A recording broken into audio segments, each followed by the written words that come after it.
Bem-vinda, Leoa, que honra, que satisfação estarmos juntas aqui em mais um episódio. Não só você, mas toda a sua família, aqueles que estão contigo. E eu sei que você adora esse momento, que é um momento em que você pode ouvir histórias extraordinárias, conhecer profissionais incríveis. E hoje o episódio está muito especial. Cláudia, seja muito bem-vinda! Obrigada pelo convite, me sinto muito honrada. Nossa, eu estou muito feliz de ter Cláudia aqui. Eu quero que vocês conheçam um pouquinho. Claro que ela vai se apresentar e a gente vai se encantar. Eu já estou aqui apaixonada por ela. Ela que é especialista no mercado de luxo. Vamos entender mais e até desmistificar um pouco o luxo. Ela é especialista no mercado de luxo contemporâneo. Olha só, ela vem com esse olhar, na verdade, muito forte para o luxo contemporâneo. Ela é mentora, ela é palestrante. Ela faz treinamentos para lideranças. Ela é uma alma que ama viajar. Então, ela é uma mulher, uma esposa, uma amiga, uma filha. Então, nós estamos muito felizes em ter você aqui. Conta para nós, hoje você desenvolve esse trabalho especializado no mercado de luxo. Mas foi aí que você começou profissionalmente? Conta para nós. Não, nada disso. Uma grande jornada aí de 35 anos de Uau! profissão já. Eu comecei minha carreira, na verdade, Sabrina, como secretária executiva, por opção e formação universitária. Que incrível! E é muito doido falar disso, gente, porque eu acho que nem existe mais essa carreira. Mas quando eu fui optar por minha, enfim, carreira, né, o que eu ia fazer da faculdade, eu tinha pensado antes em educação física, que eu sou muito do movimento, gosto muito disso, né, fiz balé por 22 anos, então gosto muito do movimento.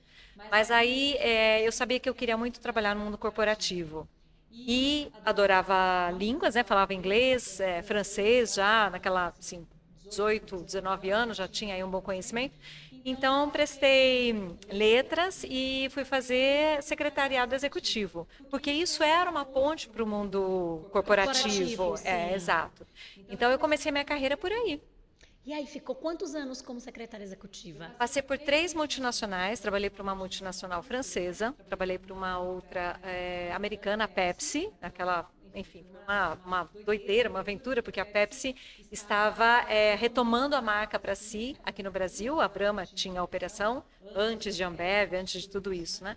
E a Pepsi tomou de volta a operação para crescer o mercado. Então eu peguei esse momento em que tinha, olha essa coisa do né, estar conectada com o mundo que a gente estava falando agora há Sim, pouco, sim. diferentes culturas, né?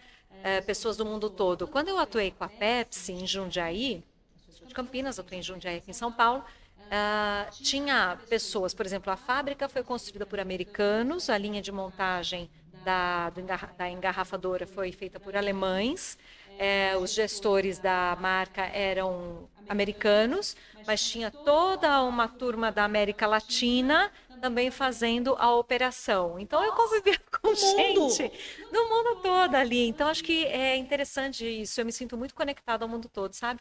Depois eu fui para uma multinacional sueca, que foi a minha última atuação numa multinacional, e foi lá que me convidaram para ir para o departamento de marketing. Então, eu fui fazer uma pós em marketing, e aí comecei a atuar com comunicação e marketing nessa multinacional, que era do agribusiness. Então, olha só, quem me Uau! vê no luxo hoje também não sabe disso.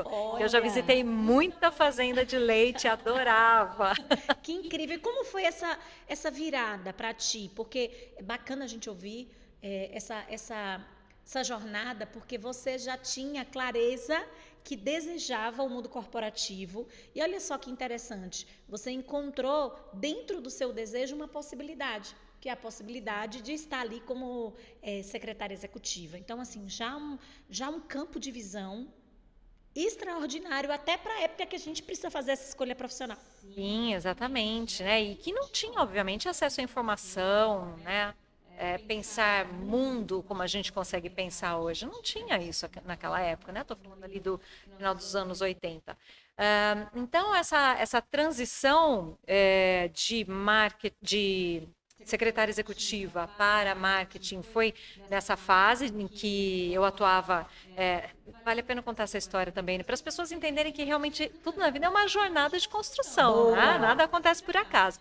Eu comecei nessa primeira multinacional francesa como secretário assistente, vamos dizer, do departamento de vendas. Eu brinco que naquela época era assim, lá no fundo, entendeu? Do corredor, né, da empresa, uma empresa maravilhosa. Você não estava sentada na janela? Eu não estava sentada na janelinha ainda, né? Eu estava lá no fundo. Mas aí, por já falar francês, inglês, acho que ter assim uma noção um pouco maior de uma certa postura profissional, vou dizer. Eu fui 4 meses depois que eu iniciei, eu fui convidada para disputar uma vaga como secretária do CFO, do diretor financeiro da marca. Uau! E muito recém-chegada ao mercado corporativo, né, ao universo profissional, mas tive essa oportunidade e conquistei essa oportunidade, então me coloquei ali no centro do poder, né? Muito rápido e sem experiência. Então, gente, eu falo, são vários perrengues, né? Muitas histórias aí. Construí muitas crenças limitantes nesse momento, porque, obviamente, sem experiência, algumas coisas saem errado, né? Para não dizer muitas. Então, com o tempo, eu precisei repensar algumas coisas na minha vida, porque eu descobri que eram crenças limitantes, E né? nessa época você já tinha essa noção de que eram crenças limitantes? Imagina, Não, nem imagina, pensar. nada, é assim, porque a crença, acho que vocês falam muito sobre isso, né? A crença, ela se forma de algumas formas, uma delas é por um fato repetitivo. Repetição. Então, imagina uma pessoa sem experiência, atuando colocada num lugar nesse tão lugar. importante, né? De tanta responsabilidade ali, junto ao segundo homem da empresa, que naquela época eram só homens, né? Muita coisa saiu errada. Então, eu construí a crença limitante de que tudo que eu fazia pela primeira vez, eu faria Errado? exatamente. Uau! Isso, Que que poderoso loucura. isso. E talvez você também tenha esse mesmo modelo mental. Pois é. E pois você é. guardou isso. E eu guardei isso, sem saber, mas ficou ali, entendeu? Gente, só depois de muito, muito tempo que eu fui entender, eu falei, nossa, eu pensava dessa forma. E claro que isso se dissipou aí com o tempo, né? Mas eu fui entender que eu pensava dessa forma. Você construiu esse modelo, né? Exatamente. Essa era a sua verdade. Essa era a minha verdade. E conta pra nós, essa jornada incrível, como foi para você na época ter recebido esse desafio, porque já foi um baita desafio você ter seguido essa jornada dentro desse contexto, mas de sair desse lugar que, acredito eu, a essa altura já era confortável profissionalmente, para ir para o marketing. Então, quando me convidaram para cuidar da área de marketing, um gerente, né? Mas eu seria uma segunda pessoa. Eu não queria. Eu gostava muito de atuar como a secretária executiva do presidente da empresa, me sentia muito bem naquele lugar, realmente gostava muito. Mas eu acho que no mundo corporativo, se você descarta, ou você tem hoje essa possibilidade de discutir opções. Então, eu falo, olha, isso não está alinhado com o meu plano de vida, ou isso não está alinhado com, sei lá, a minha rotina. Podemos pensar em alguma outra possibilidade, eu gostaria de ir para esse caminho, aquele. Tempos atrás, a gente não tinha essa liberdade para ter essa conversa, sabe? E também talvez não tivesse nem maturidade para isso. Então, eu aceitei, eu tinha que aceitar o desafio, que se eu não aceitasse, eu sabia que não haveria uma segunda chance, uma segunda oportunidade. Então, eu fui. E foi uma jornada, assim, extraordinária, porque foram 2 anos desse MBA. Eu lembro que foi a última turma de pós-graduação em marketing da ESPM de Campinas, em seguida virou MBA, né? Um MBA é uma pós-graduação, é um Sim. curso de pós-graduação, Sim. mas ele tem uma, enfim, outra categorização. E aí lá eu fiz grandes amigos, ampliei muito minha visão também sobre negócios, foi Nova visão. sensacional. E eu acho que talvez tenha vindo dessa época essa percepção de que conhecimento é poder, precisamos estudar sempre, sempre, sempre, sempre. Então foi uma jornada muito bacana. Eu acho que eu me apropriei muito desse conhecimento, mesmo não atuando tão fortemente como a liderança do marketing da empresa. Foi muito interessante. E daí, na verdade, depois de 3 anos atuando junto ao marketing, nessa última multinacional sueca, onde eu atuei, eu decidi ir para um outro mercado. Conta para nós. Então, eu não sabia exatamente para onde eu ia. Você só sabia que você queria. Eu sabia o que eu não queria. Boa. Então, Gente, você acha importante começar por aí, quando você não tem clareza? Eu acho que quando você não tem clareza do teu objetivo, do caminho para onde você quer ir, seguir, é importante saber também o que você não quer. Boa. Porque tem uma grande diferença entre oportunidade e oportunismo. Oportunidade é aquilo que te leva ao seu objetivo. Se eu não tenho esse objetivo tão claro, pode acabar sendo um oportunismo, porque eles saem do mesmo lugar. Só que o oportunismo te leva para um outro lugar, entendeu? Então, saber o que eu não queria foi muito importante. Naquela época, o que eu não O que é que queria? você não queria? Conta pra nós. Ir para outra empresa. Eu não queria ir para outra multinacional. Eu queria alguma coisa diferente, mas eu não tinha noção de o quê. Até que uma amiga de uma amiga, sabe aquela coisa? Uma amiga de uma amiga comentou que uma amiga, né, Adoro. tinha saído assim, esteja alerta aos sinais do universo. Boa! Né? Isso é muito importante. E tudo pode ser sinal, né, E Cláudia? tudo pode ser sinal. Então, quando você está procurando, esteja alerta aos sinais, porque realmente, amei. num momento, numa conversa despretensiosa, ninguém estava numa entrevista de contratação, comentando sobre uma oportunidade, uma vaga.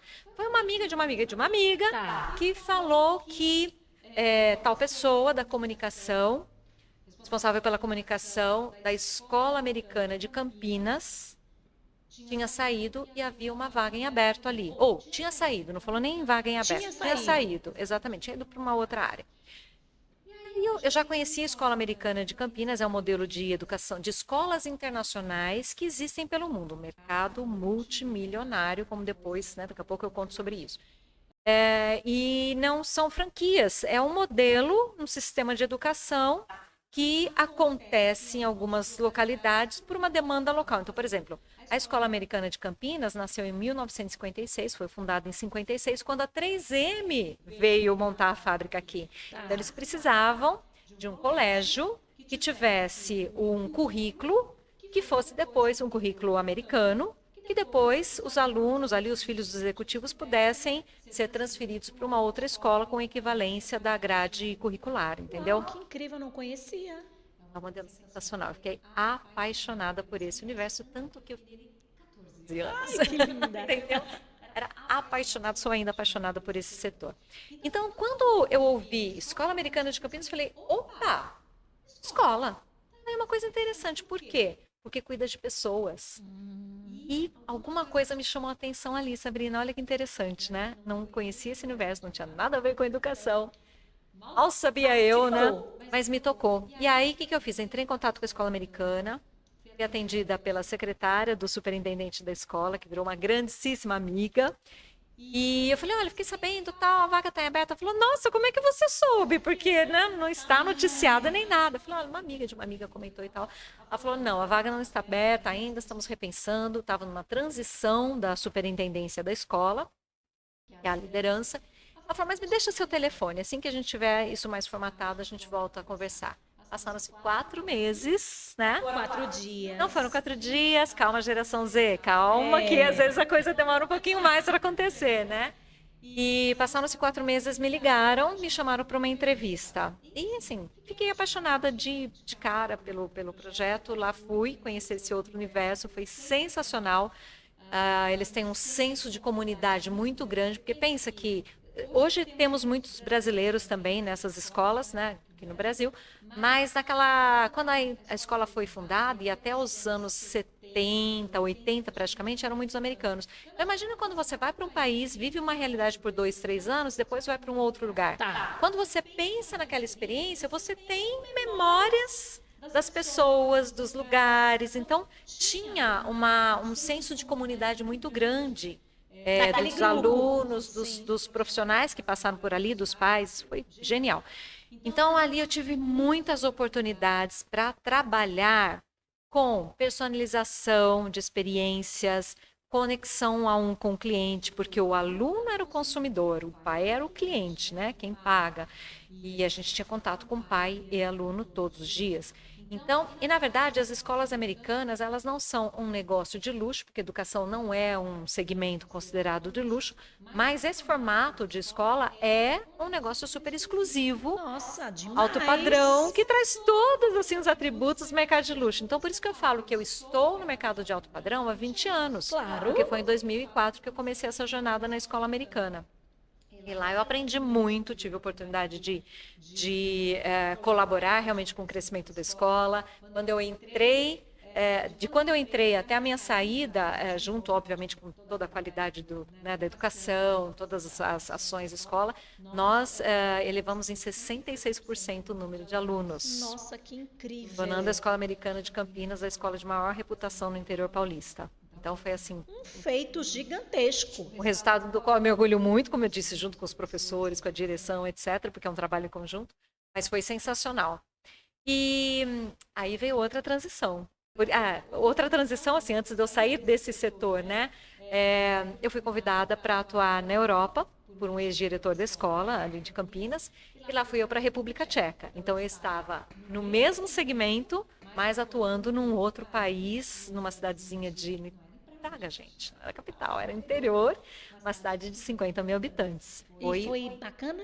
Foi uma grande aventura. Profissionalmente, não foi o que eu esperava. Uma cultura local, vamos dizer, das pessoas que estavam implementando, né? Muito fechada para mudança. E eu fui para lá para promover mudanças para a gente conseguir crescer o projeto. Resistência à mudança. Muita resistência. E eu vi que não teria como eu alavancar, eu criar os resultados que eu queria. Então, eu, enfim, encerrei o contrato, conversei e tal. Retornei ao Brasil. Quanto tempo você ficou lá? Conta Fiquei pra 6 nós. meses, 6 meses. Mas também abriu uma série de leques mentais para você. Totalmente. Pessoalmente, eu falo que foi uma experiência extraordinária. Porque, de novo, olha a minha conexão com o mundo. Eu me sinto muito cidadã global, então, para mim, é sempre uma oportunidade muito grande. Conhecer culturas, lugares, entender novas possibilidades, novas realidades. Então, eu voltei de lá, como você falou, com um leque, assim, com uma visão muito mais ampliada de possibilidades, de estratégias até, né, de conexões. Então foi sensacional. Aí você volta. Aí eu voltei, em 2018. E aí eu comecei a atuar como mentora. Fiz definitivamente uma transição de carreira, algo que eu já vinha buscando. E aí eu fiz uma Essa transição busca de já não carreira. era de agora, digamos assim, de 2018, né? Você foi passando por esse processo. Verdade, como você deve ter percebido, eu sou uma pessoa que gosta muito de evoluir. Acho que mais do que mudar, ok, qual que é o próximo nível?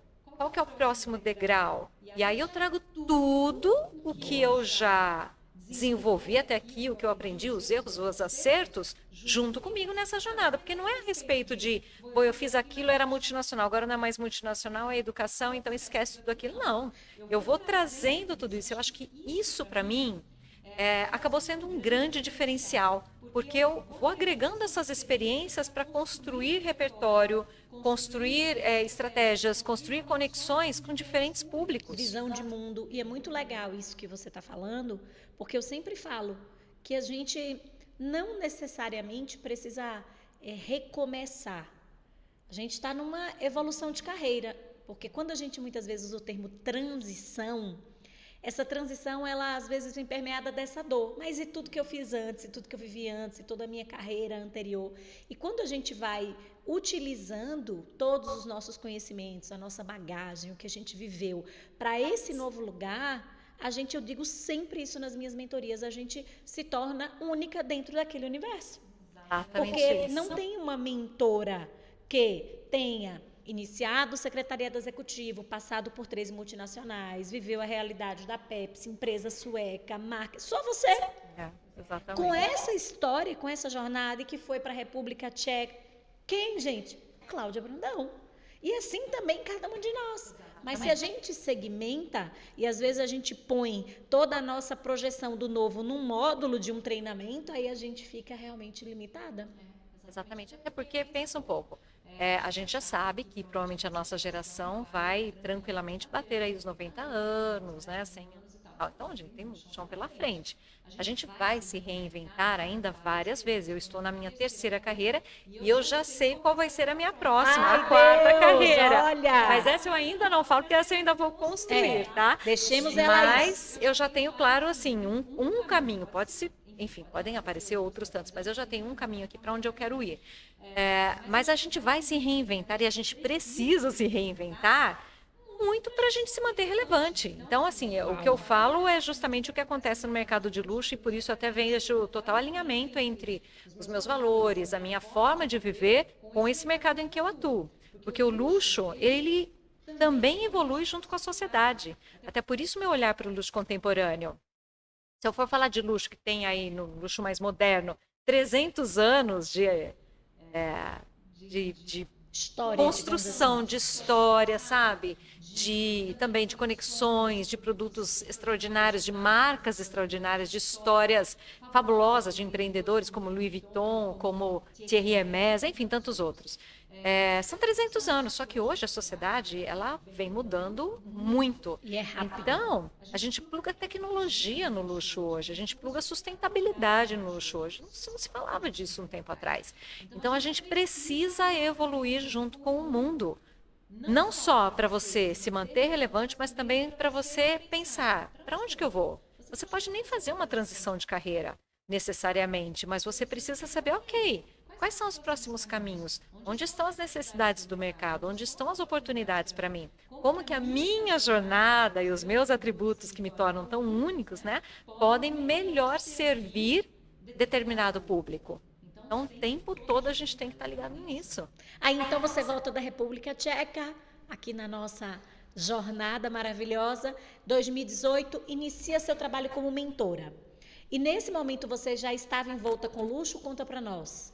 Não, não necessariamente. Eu estava trabalhando com um grupo de mentores, aliás, junto ao Conrado Adolfo, né? Tem a empresa dele, nós éramos um grupo de 18 mentores que prestava serviço de implementação do método dele para diferentes negócios. Tá. Então, eu atuava com diferentes negócios. Até considerei ir para o Diversas áreas de universo segmento. É isso. Até considerei ir para o universo da educação, mas, enfim, não fez sentido para mim, na educação internacional, o modelo que eu conhecia, mas não fez sentido para mim. O Brasil é muito limitado, né? Essa opção ainda é limitada. Então, eu comecei a atuar com diferentes negócios. E eu comecei a perceber uma necessidade muito grande, uma dor muito grande de várias empresas para se posicionarem, construírem sua autoridade, como eu chamo, fazer a jornada de construção de autoridade. Tá. Seja uma marca pessoal, então um profissional liberal, como uma empresa. E como eu venho desse universo de construção de reputação, de autoridade de mercado, etc., falei, opa, né, temos uma janela de oportunidade aqui. Fui trabalhar, Atenta. aliás, uma área de Perceberam? oportunidade. Atenta. Né? Você estava atenta. Exatamente. Conversando com muita gente, muitas conexões. Então, eu segui um pouco mais para essa questão de construção de autoridade, ainda dentro desse grupo. Até que eu vivi uma experiência num restaurante, que não é um restaurante de luxo, mas é um restaurante sofisticado, bacana, elegante, que tem um serviço extraordinário, que é nichado para o universo das carnes nobres. Eu vivi uma experiência de encantamento nesse restaurante, onde eu fiquei presente para tudo que estava acontecendo, os detalhes, a forma de servir, a música, a mesa posta. Daí eu falei, gente, como é que eles estão orquestrando tudo isso? Sabe, foi muito assim, pã, né? É disso que eu gosto, Aí eu falei, me vejo aqui. Me vejo aqui. Eu falei, eu vou estudar o mercado de luxo, porque eles são a grande referência na excelência, porque o luxo é o mais alto patamar de excelência. Uau! Então, quando a gente pensa num negócio de luxo, aqui no Brasil, a gente não tem essa cultura do luxo. Diferente de França, Itália, etc. Então, quando a gente fala em luxo aqui, a gente já está pensando em alguma coisa, talvez até assim um pouco ostentação, uma coisa assim, um exagero, etc. E eu respeito quem enxerga dessa forma, mas também é importante entender que a ostentação é uma categoria de posicionamento. Tem marcas que já nascem com esse posicionamento. Se sustentam nesta base. Exatamente.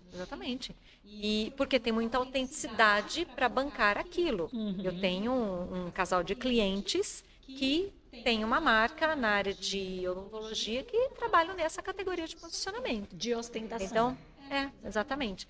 Então, não ostentação para mostrar que é melhor, isso é importante. Sim, esclarecer. Deixar bem claro, melhor que os outros, mas que faz de uma forma melhor. E a ostentação, o que é? São códigos visuais, principalmente, que denotam essa diferenciação, entendeu? Então, assim, tem o produto, tem o serviço, etc., mas principalmente os códigos visuais que denotam isso. Tantas marcas aí no mercado de luxo. Então, fui estudar o mercado de luxo para começar a entender caminhos, para trazer isso para os meus clientes, e daí eu comecei uma jornada sem volta. Apaixonante. Apaixonante, dentro desse mercado. E venho também me renovando dentro desse mercado, porque o luxo ele tem todas as estratégias, os atributos, que são realmente esses atributos mais tradicionais.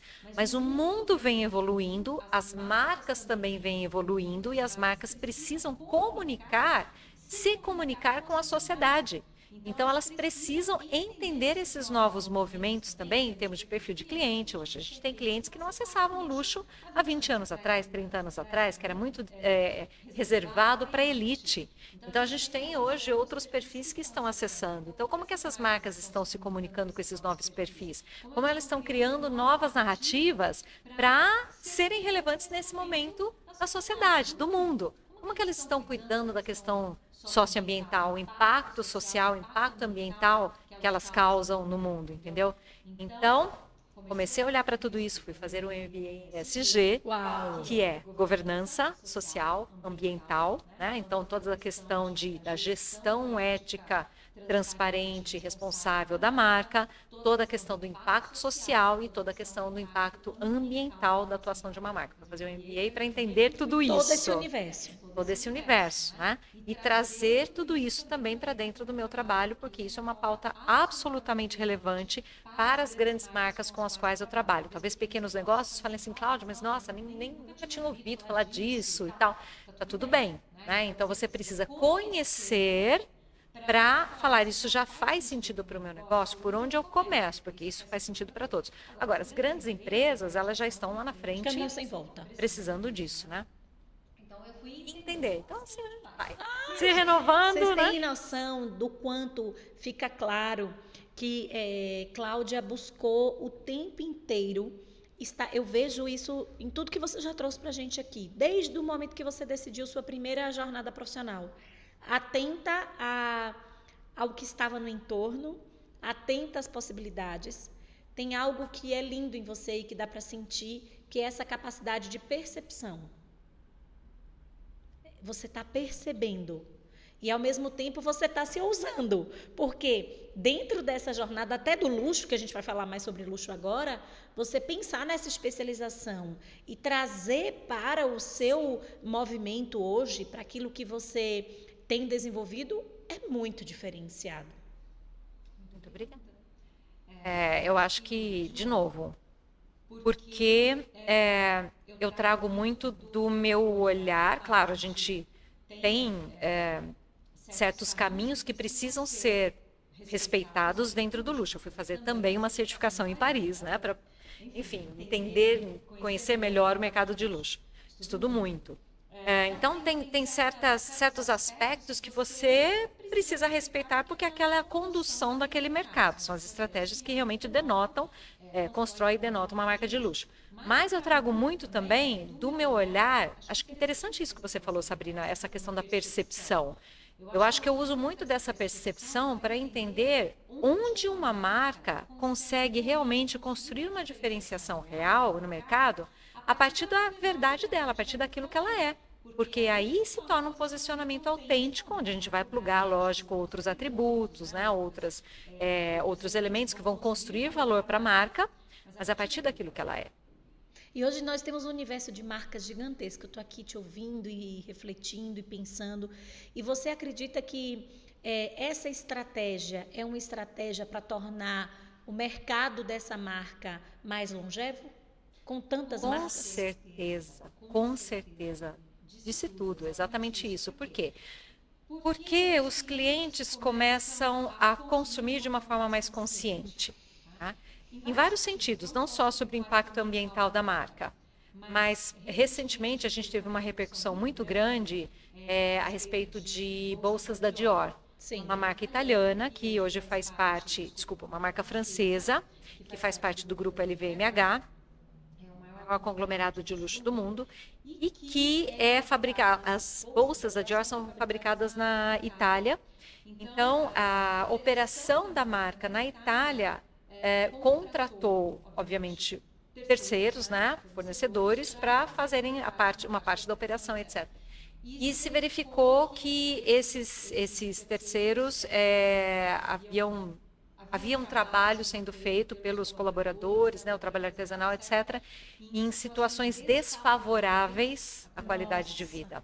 Bom, isso obviamente repercute diretamente na marca, tanto que a marca agora está sob administração judicial para se averiguarem exatamente essas... Que condições eram essas? Eu não sei dizer Que exatamente, condições mas... eram essas, né? Possivelmente eles estão verificando se é um trabalho análogo de escravo. Ah, sim, né? exatamente. Nesse sentido. Exatamente isso. A investigação Tá? caminha nesse lugar. Às vezes é o ambiente de trabalho em termos de condição de iluminação, de toxicidade do ambiente. Equipamento às vezes de proteção, controle equipamento de proteção. jornada. Você é especialista, né, nessa área, estou falando com uma advogada, gente. Então, né? É exatamente Condição isso. subhumana mesmo. Às vezes um salário que não é digno, entendeu? Tem várias condições ali, né? Então, imagina o problema para a marca. E a repercussão, A repercussão, exatamente. Eu acompanhei bastante esse caso, fiz postagens sobre isso, e eu printei até um comentário de uma pessoa, dentro, né, dessas discussões que houve no mercado. A pessoa falou assim, eu estava considerando comprar uma bolsa da Dior, mas agora eu já não sei mais se eu quero. Porque quem vai querer usar um produto de uma marca que tem uma repercussão tão negativa no mercado? Falando, ninguém quer ser cancelado. Em épocas de redes sociais, ninguém quer ser cancelado. Então, você começa a consumir de uma forma mais consciente, entendeu, Sabrina? Total sentido. E aí, até porque você é mais seletivo nesse lugar. Exatamente. Nesse patamar de consumo, você é mais seletivo. O que essa marca representa? Está alinhado aos meus valores, né? Não é mais uma questão Qual vai de poder ser, aquisitivo. exatamente, qual é o impacto dessa grife, se as pessoas souberem que eu uso, que eu consumo, que eu estou associada a ela? Tem um antropólogo, gosto muito, falo sempre dele, Michel Alcoforado, um professor muito querido, e ele fala, hoje o consumo de luxo ele passa a ser muito mais uma questão da conversa que os clientes têm com a marca, no sentido de quais são as trocas de valores, quais são as associações, sabe, de ideias que nós fazemos ao focar em determinado cliente e ao cliente consumir de determinada marca. Então, isso é consumo consciente também. O que essa marca representa no mundo? Ela está aqui promovendo algo de positivo para o mundo ou algo de negativo, entendeu? Isso é muito delicado para todos os negócios, não só para o mercado de luxo, mas o luxo, por ter muita visibilidade e ser almejado por tantas pessoas, com a questão das redes sociais também, até quem não é um tradicional consumidor de luxo passa a conhecer uma marca de luxo, passa a acompanhar alguma coisa. As redes sociais trouxeram isso? Nossa, muito. Foi a democratização da informação, não do acesso. Democratização da informação sobre marcas de luxo. Quando eu tenho a presença de uma marca de luxo numa rede social, não necessariamente ela vende todos os produtos dela ali no universo da internet, né? No e-commerce, por exemplo. Mas as pessoas sabem quais são os produtos daquela marca. E aí, quem não compra, almeja, ou se inspira, ou copia. Então, o luxo, ele é muito protagonista no universo business, porque acontece o efeito, que eu vou falar em inglês o termo e traduzir assim, é o efeito trickle down. Então, eu vejo o que acontece ali em cima, né? O que as marcas de luxo estão fazendo? Porque são as marcas que estão lá na vanguarda, estão lá na frente pesquisando materiais, pesquisando tendências, despertando para novos hábitos de consumo dos clientes. À frente do tempo, né? À frente do tempo, exatamente. Então, elas estão lá na frente. Opa, se uma marca fez isso e eu já vejo imediatamente o que foi desfilado na alta costura, ou qual foi o lançamento, eu olho e falo, nossa, gostei, quero trazer isso para o meu mercado. Então, eu me inspiro naquilo e já ofereço isso para o mercado. No universo da moda, isso se chama fast fashion, né? Então, Zara, H&M, Shein, da vida, etc., vão lá, veem o que está acontecendo e já traduzem isso para o mercado de escala, de volume. Para as suas realidades. As suas realidades. E dali vai para tantos outros negócios que vão sendo lapidados, até mesmo sem saber que ele é inspirado no lançamento que foi feito dentro do mercado de luxo. Ele está criando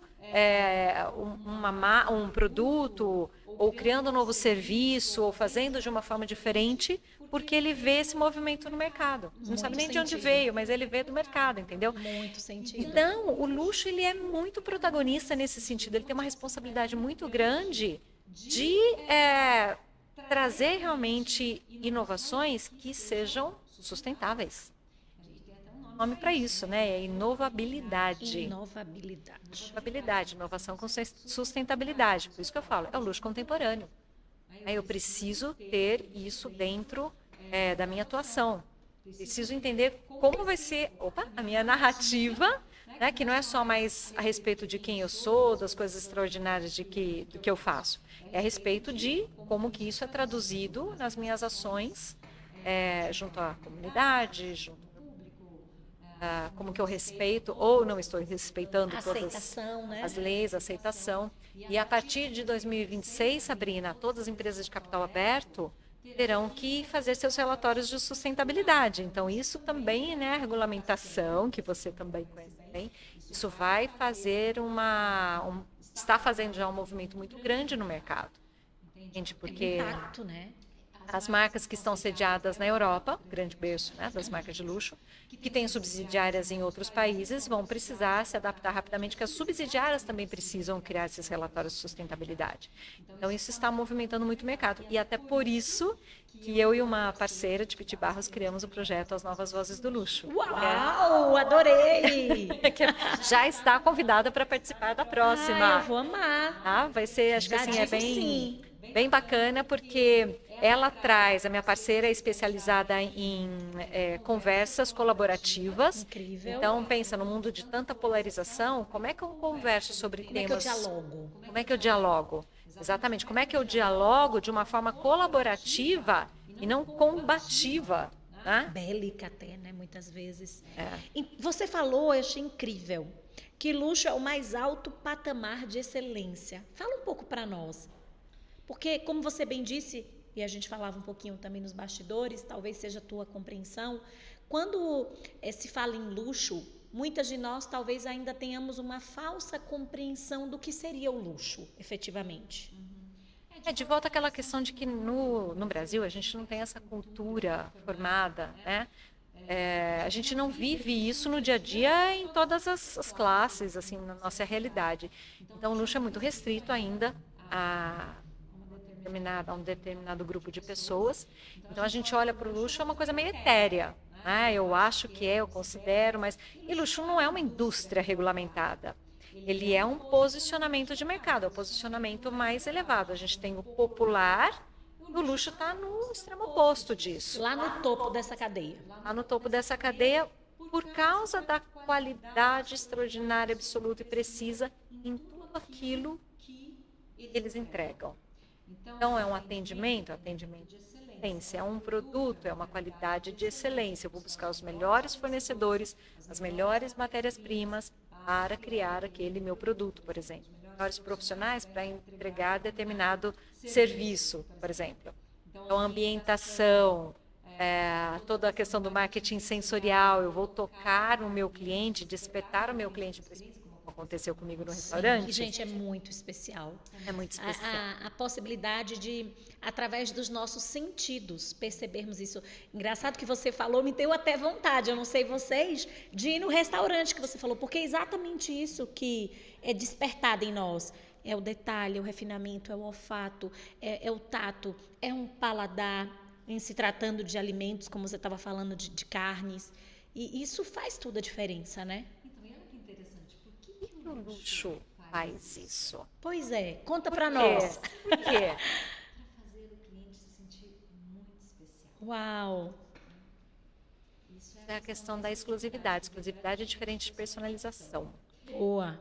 Não é exclusividade que qualquer negócio pode aplicar, né, para seus clientes. Como é que eu faço qualquer e todo cliente se sentir especial dentro do meu ambiente, seja virtual ou físico? O cliente do luxo, ele está acostumado a esse patamar de excelência em muitas áreas da vida dele. O carro que ele vai escolher, a casa, o apartamento onde ele vai morar, os móveis, o profissional que ele vai contratar para decorar a casa dele, para fazer um projeto da casa dele. Como você citou seus clientes, o dentista. Exatamente, o dentista, o hotel para onde ele vai nas férias, entendeu? Tudo ele seleciona com um determinado critério e ele espera a excelência. Eu falo que eu digo o seguinte, sempre existe um grupo de pessoas disposto a investir mais, uma experiência diferenciada. Então, esse cliente, talvez em 70%, 80% de tudo que ele consome de marcas que entregam esse patamar. E que trazem para ele essa segurança de que esse patamar será garantido? Exatamente isso, será garantido, porque eu não quero arriscar. O meu tempo é muito escasso Eu não para quero sair ir. num sábado para almoçar com a família e correr o risco de não dar Exatamente, certo. exatamente. É mais ou menos isso? Muito mais do que pelo investimento, sabe? Eu não quero ter um dissabor de ter uma experiência ruim. Ser mal atendida. Ser por mal exemplo. atendido. Acho que é muito mais do que eu comprei um produto e gastei o dinheiro porque não foi, entendeu?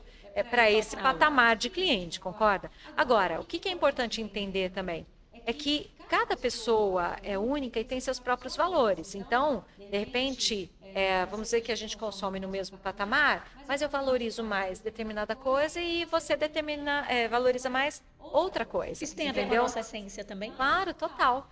Então, pode ser que eu não faça questão eu gosto de comida caseira, eu não faço questão de comer fora, mas o meu carro, a minha casa, minhas viagens, dando um exemplo, vão ser no patamar de excelência porque eu prezo muito por isso. Boa, Isso é o que é me isso. traz prazer na vida. Eu digo, Sabrina, que o luxo, É isso. ele faz parte da indústria do bem-estar.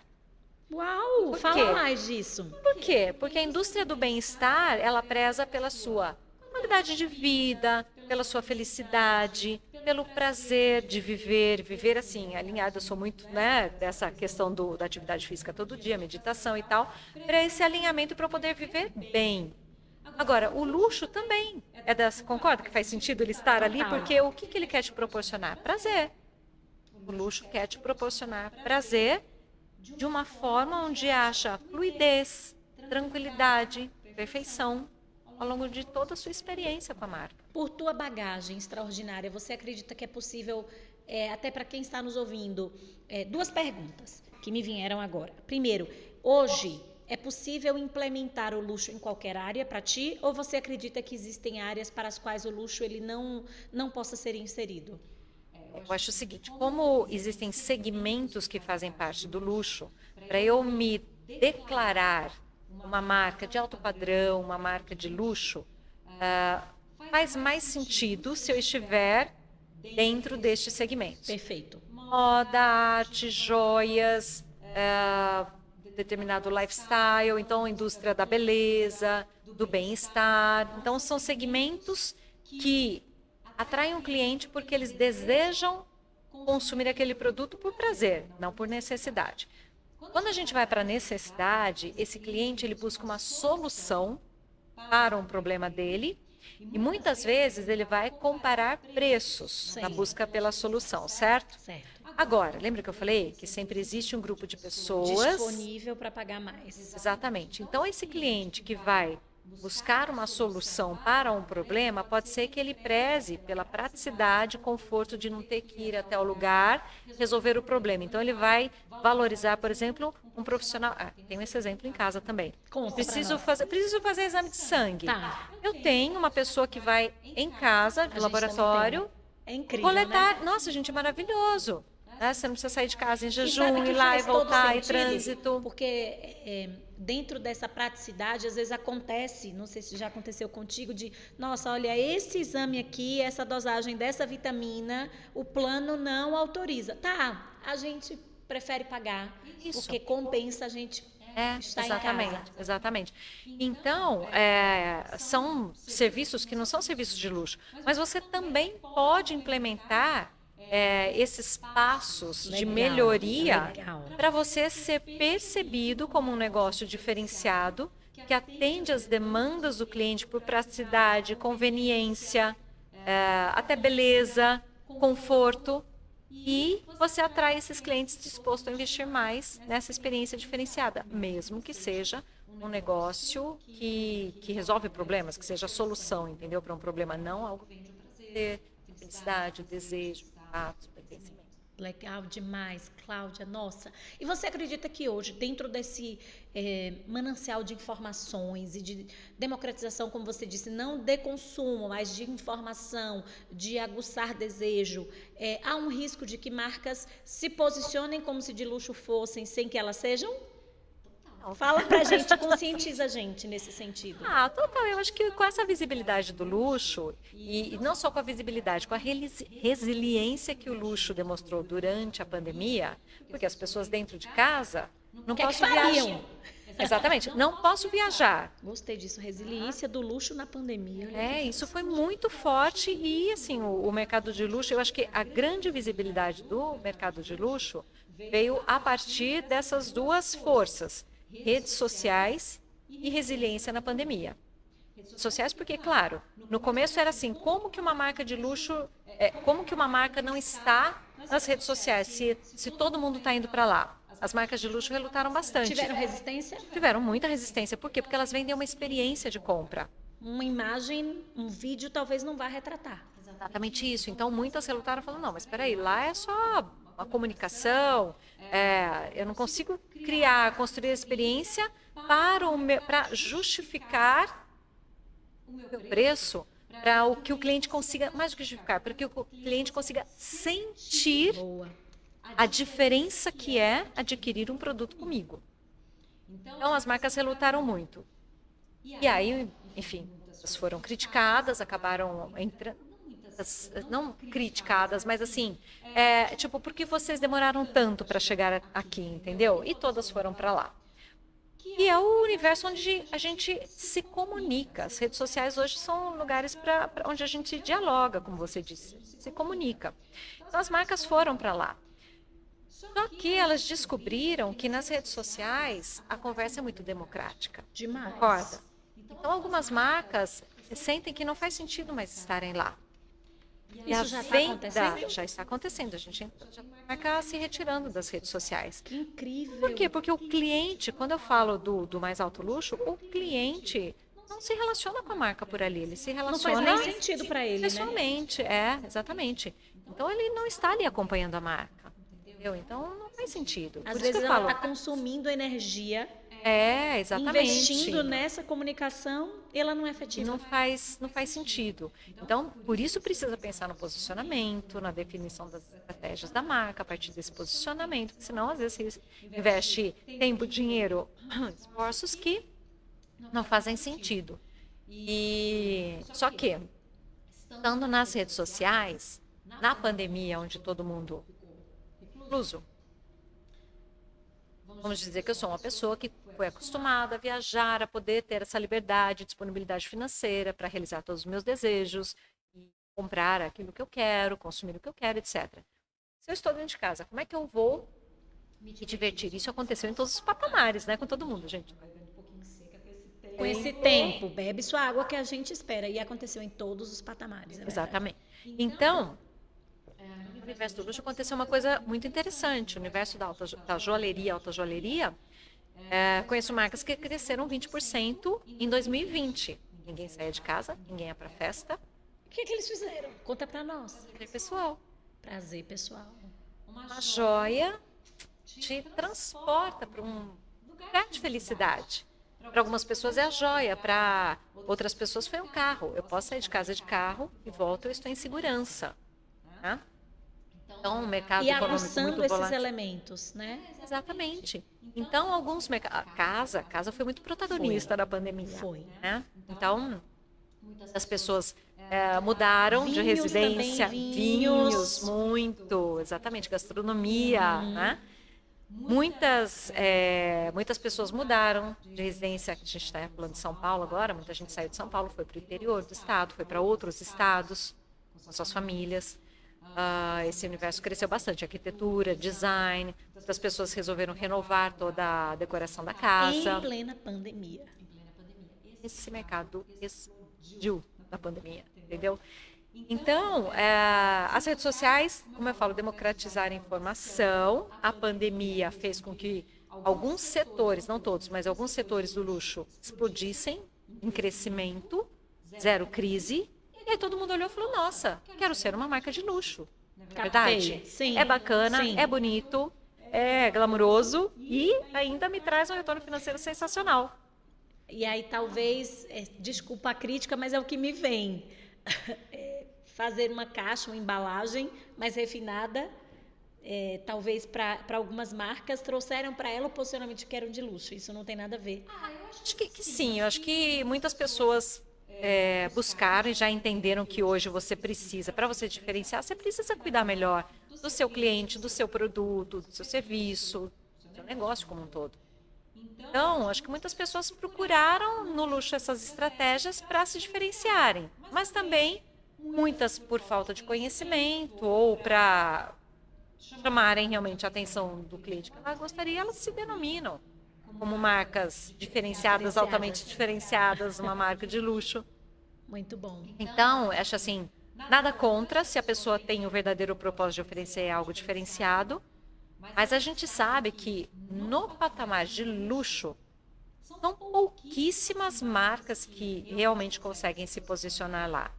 A gente tem França, Itália como berços desse luxo moderno, com marcas extraordinárias, que vêm fazendo um trabalho maravilhoso, são grande inspiração.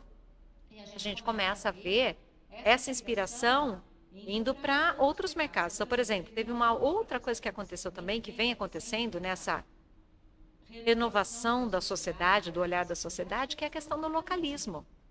Então, hoje, e eu acho que isso no turismo também é decorrência da pandemia. As pessoas viajaram mais no Brasil, concorda? 21, 22. Muito. Para ir para o exterior. Muito mais difícil. Então, começa a descobrir lugares por aqui. E aí, o localismo, o que que é? É a busca de você viver uma experiência naquele ambiente fora da sua cidade, do seu país, talvez até, onde você quer entender a cultura local, saborear a culinária local, entender o modo de vida, entender Costumes, quem sabe. costumes, o artesanato, consumir aquilo e mais do que isso, deixar uma pegada positiva lá também, entendeu? Que é o turismo regenerativo, é você não apenas consumir, porque a gente sabe que o turismo ele tem um impacto muito forte no ambiente, às vezes deslocamento de famílias, entendeu? Animais também, né? Toda a mudança ali na biodiversidade. Então, o turismo tem esse impacto. Mas quando a gente fala em turismo regenerativo, aliás, hoje, no dia de hoje em que estamos gravando esse podcast, eu vou fazer dentro do projeto As Novas Vozes do Luxo uma live com o diretor de um grupo que dirige 3 ou 4, se não me engano, pousadas de luxo, são mais do que uma pousada, mas enfim, que tem totalmente esse foco no turismo regenerativo, tanto no Cerrado, quanto em Trancoso, quanto em Paraty. E ele é também vice-presidente de sustentabilidade da Associação de Viagens de Luxo do Brasil, Que ele é LTA. incrível! E ele vai vir, bom, quem quiser acessar depois desse episódio, posso deixar aqui também em Você vai falar serviço. tudo e a gente vai colocar na descrição. Legal. A gente tem então esse projeto As Novas Vozes do Luxo, @As Novas Vozes do Luxo, e a gente tem um podcast que é feito a partir dessas lives, que a gente entrevista marcas, pessoas que estão promovendo essa transição para um luxo mais sustentável, e todas essas lives ficam salvas, são transformadas em podcasts e que estão dentro do Spotify. Ai, que incrível. Já tivemos ali grandes pessoas aí do mercado falando conosco, contando sobre essa transição, esse olhar, sua experiência, os negócios que já trabalham nessa questão do luxo sustentável. Então, essa questão do localismo, das pessoas quererem ir, entender e deixar uma pegada positiva, seja através do consumo local, né? valorização e também uma contribuição ali para aquele universo, é muito importante. É uma mudança muito grande também dos hábitos de consumo atual, entendeu? Então, às vezes, né, voltando a falar de às vezes, negócios que não são de luxo, mas querem fazer essa jornada, a gente tem muitas pousadas aí no universo do turismo que são pequenos negócios, mas que já trazem todo esse cuidado. E, gente, é incrível. Eu particularmente adoro. Eu estava hoje ainda também comentando com um amigo e Cristiano que na região lá do interior da Bahia, que é a Chapada, você tem a região de Mucugê trazendo muito forte essa experiência de um refinamento, de um requinte, porque é uma área que é uma área em que se faz muita trilha, que se tem muito contato com a natureza, mas existe um público, exatamente o que você está falando, que quer sim ir lá na trilha, toma o banho da cachoeira, mas quer voltar para uma banheira personalizada, com um cheiro da mata, mais um cuidado, aquela comida feita por um chefe. Exatamente isso, Sabrina. Inclusive, eu tenho uma cliente na Chapada dos Olha, Veadeiros. ó. É um projeto maravilhoso, chama Casa Capim Santo. E ela construiu justamente isso, uma experiência totalmente, é uma casa, uma hospedagem, funciona no sistema meio que Airbnb. E você tem todo o serviço, você tem a construção da casa, toda a forma a decoração, tem o sistema, esqueci agora o nome, Feng Shui, mas é uma outra coisa. Um alinhamento o do olhar, ambiente, né? um alinhamento ali para realmente para a pessoa poder sentir toda a energia que emana ali daquele lugar, mas com todo conforto, como você falou, com uma alimentação extraordinária, preparada por um chefe. A gente teve exatamente essa experiência Que na incrível. Casa Capim Santo, na Casa Chapada. Capim Santo. Capim Santo, uma cliente maravilhosa, assim, uma experiência extraordinária. Justamente para quem busca essa experiência, entendeu? Porque não é porque eu vou andar no meio da trilha que toda a minha experiência tem que ser rústica. Claro, existe também, vou trazer um outro exemplo, não são meus clientes, existe também esse posicionamento do rústico com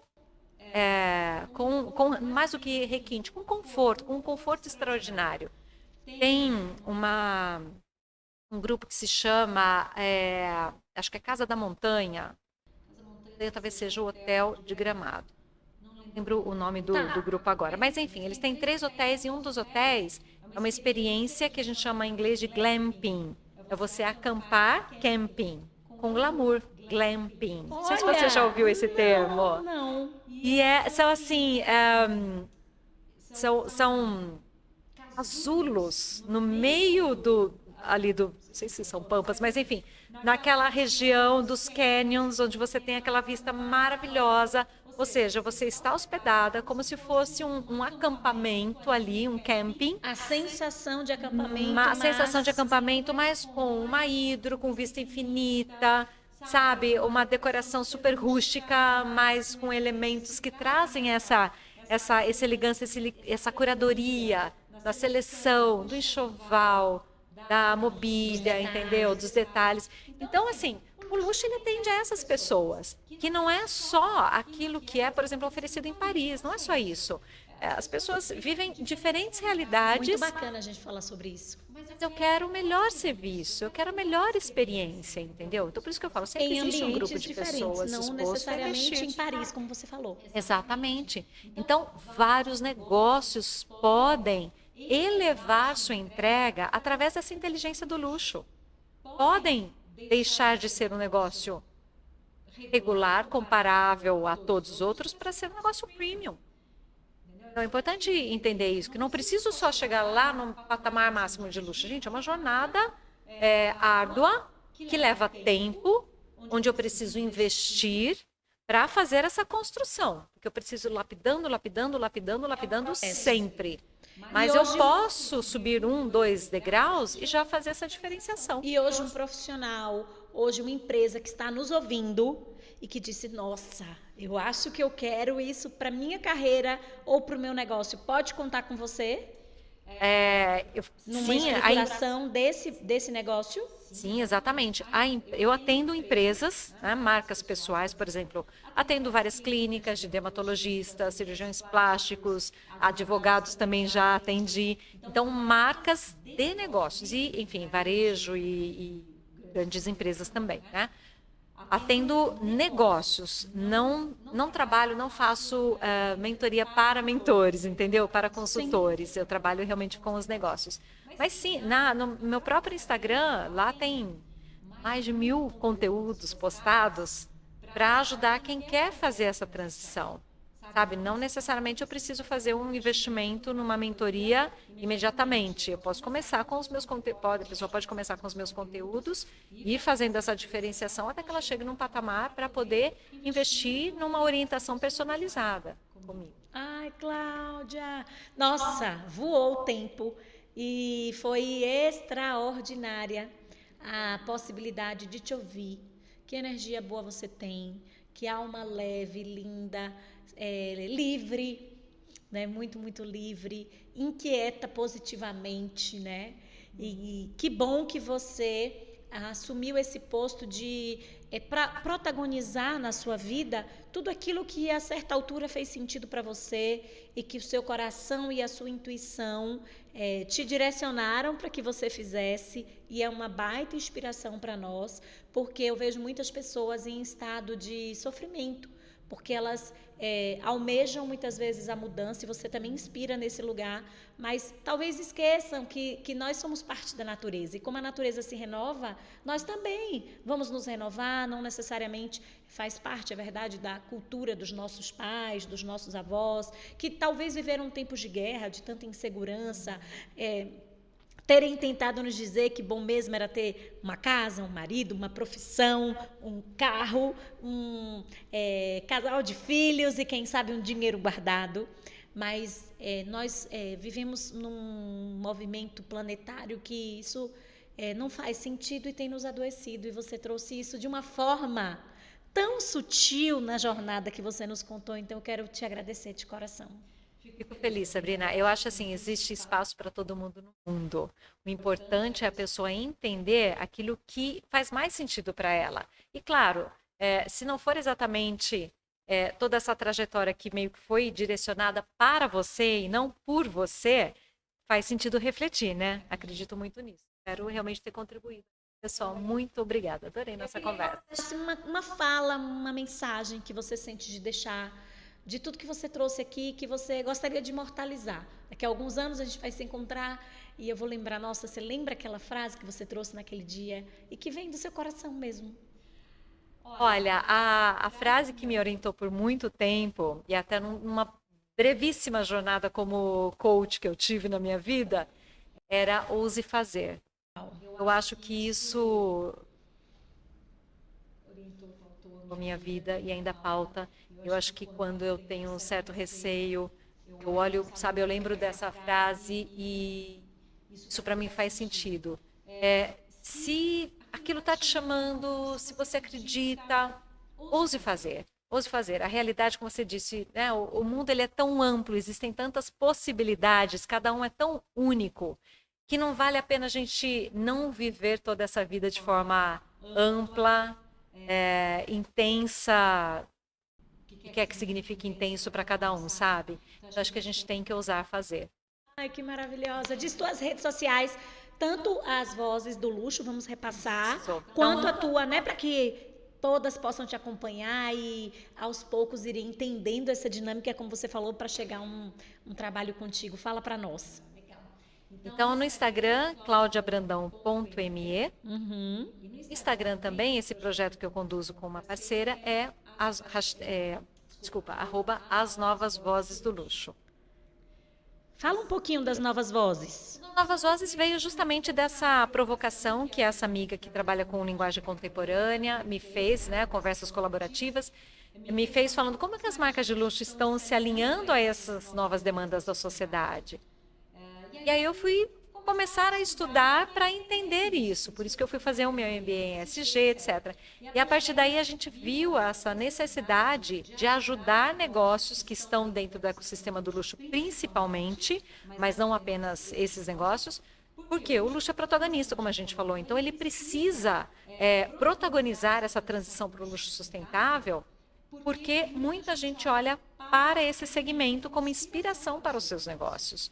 Então, nós queremos ajudar as pessoas do ecossistema de luxo, marcas, profissionais, gestores, a entenderem esse movimento, porque se a gente não entender, a gente não consegue pensar como que eu levo isso para o meu negócio, entender esse movimento através da linguagem, primeiro, e que é o que ela faz, e eu faço toda essa curadoria de quais são os perfis dos novos clientes do luxo. Incrível. E como que as marcas estão construindo novas narrativas, novos produtos, novas ações para se conectarem com essas pessoas. Porque se elas não se veem nessas marcas, elas não se sentem com vontade de participar da história daquela marca. Perfeito. Né? Elas precisam se ver representadas lá.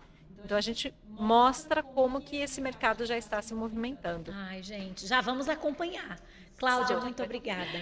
Eu que agradeço, Sabrina, foi um prazer enorme. Foi uma honra. Eu tenho certeza que vocês gostaram, então curtam, compartilhem, comentem, sigam a Cláudia, as novas vozes do luxo e até o próximo episódio.